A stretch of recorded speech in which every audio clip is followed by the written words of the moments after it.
Salam saudara-saudaraku yang terkasih dalam Tuhan Yesus Kristus. Diberkati senantiasa adalah sebuah renungan yang akan menuntun langkah kehidupan kita dalam menapaki kehidupan kita selama sepekan ini. Renungan yang akan saya sampaikan pada saat ini, saya beri judul, kesabaran adalah kunci untuk mencapai kedamaian.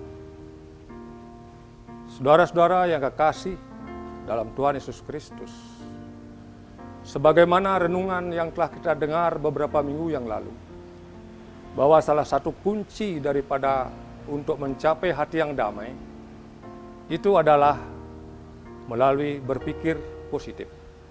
Pada saat itu nas Alkitab yang dipakai adalah Roma 4 ayat 8. Hari ini kita akan membahas lagi dalam renungan ini sebuah kunci lagi untuk mencapai hati yang damai atau kedamaian itu, yaitu kesabaran. Sebagaimana kita ketahui bersama, setiap insan, setiap keluarga, setiap organisasi, setiap negara yang di dunia ini pastilah mendambakan kedamaian. Oleh karena itu, kedamaian merupakan kebutuhan yang hakiki.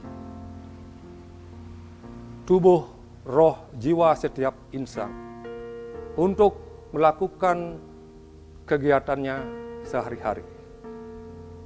Namun, saudara-saudara, seringkali kedamaian itu tidak bisa dirasakan atau hilang pada momen-momen tertentu, pada saat-saat tertentu. Bahkan bisa hilang selamanya oleh karena manusia atau kita semua tidak sabar. Suatu contoh dalam perjalanan, jika ada orang yang tidak sabar, maka sering sekali terjadi pelanggaran lalu lintas dan menimbulkan kecelakaan, otomatis menghilangkan damai sejahtera itu juga bagi diri orang tersebut dan juga bagi orang lain pengguna jalan. Contoh yang lain kita lihat dalam rumah tangga. Jika di antara anggota rumah tangga itu tidak memiliki kesabaran, otomatis sering terjadi ketersinggungan, kemarahan, pertengkaran, bahkan KDRT.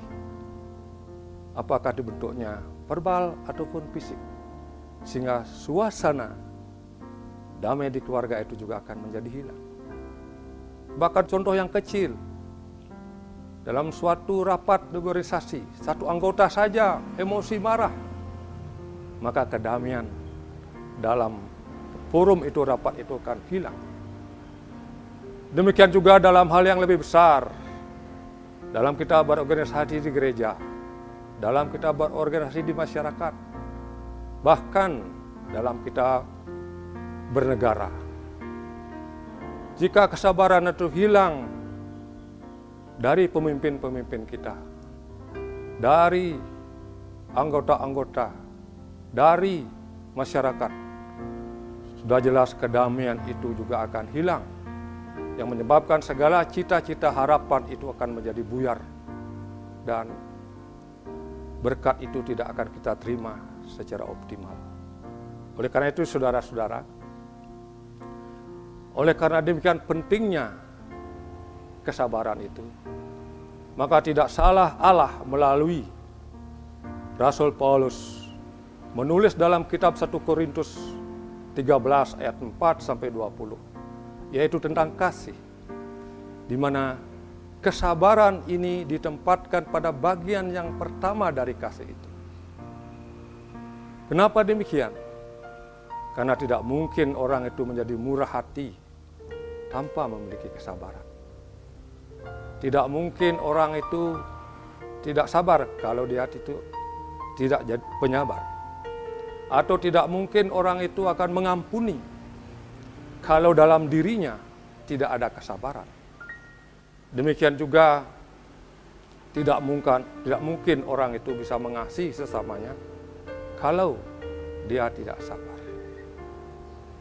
Oleh karena itu, dalam kehidupan kita, kalau ada seseorang atau kita mengatakan diri kita memiliki kasih, Tapi tanpa kesabaran, maka kasih itu perlu diragukan.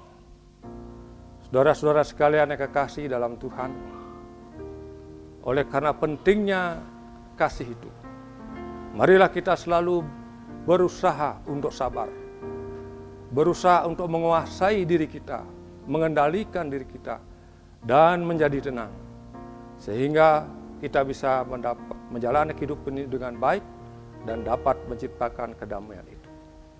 Karena dengan kesabaran itulah yang pertama kita akan bisa memelihara, menjalin hubungan harmonis kita, baik dalam keluarga, dalam dunia kerja kita, demikian juga dalam organisasi kita bergereja, bermasyarakat, dan bernegara. Demikian juga hanya dengan kesabaran, kita akan bisa melihat hal-hal yang positif, berkat-berkat dari Tuhan, bagaimanapun keadaan kita, baik itu dalam kesukaran maupun kesesakan. Ingat bahwa dalam kita banyak contoh orang yang sabar dikasihi oleh Tuhan. Kita melihat Ayub, bagaimana dia sabar dalam penderitaannya, sehingga dia dipulihkan dan diberkati luar biasa. Nuh, bagaimana dia bersabar membuat batra, sehingga dia bisa menyelamatkan keluarganya, hewan dan tumbuhan, bahkan menjadi generasi baru di dunia ini. Demikian juga kita lihat Yusuf, bagaimana dia sabar menjalani kehidupannya, sampai dia di Mesir, sehingga dia menjadi raja untuk menyelamatkan bangsanya atau keluarganya, menyelamatkan Mesir dari kelaparan, bahkan cikal bakal bangsa Israel keluar dari Mesir menuju Kanaan. Demikian juga Daud, bagaimana dia sabar menghadapi Saul, sehingga dia juga menjadi raja. Dan terlebih utama lagi, kita melihat bagaimana Tuhan Yesus Kristus, Tuhan kita, yang begitu memiliki kesabaran yang sempurna pada saat Tuhan ada di dunia ini, melayani murid-muridnya, melayani umatnya. Demikian juga bagaimana Tuhan Yesus sangat sabar menanggung penderitaannya di kayu salib, hanya untuk menebus dosa kita, agar kita memiliki damai sejahtera itu, baik di dunia ini, demikian juga di surga nanti. Oleh karena itu, saudara-saudara yang dikasihi oleh Tuhan Yesus, mari kita terus berjuang, memperjuangkan kesabaran ini. Mari kita terus berjuang untuk menguasai diri kita, untuk tenang, sehingga dalam kesabaran itulah di hari-hari kita ke depan, kita akan memperoleh damai sejahtera dan berkat-berkat dari Tuhan. Mari kita berdoa. Bapa kami yang ada di surga, yang kami sembah dalam Tuhan kami Yesus Kristus. Kami telah mendengarkan firman-Mu, kami mohon Roh Kudus-Mu untuk menolong kami, agar kami bisa sabar dalam menjalani kehidupan kami. Karena kesabaran itulah salah satu kunci juga untuk kami menerima berkat damai sejahtera dan berkat-berkat lain dari Bapa di surga. Dalam nama Yesus Kristus kami berdoa kepada Bapa di surga. Amin. Salam saudara, Tuhan Yesus memberkati.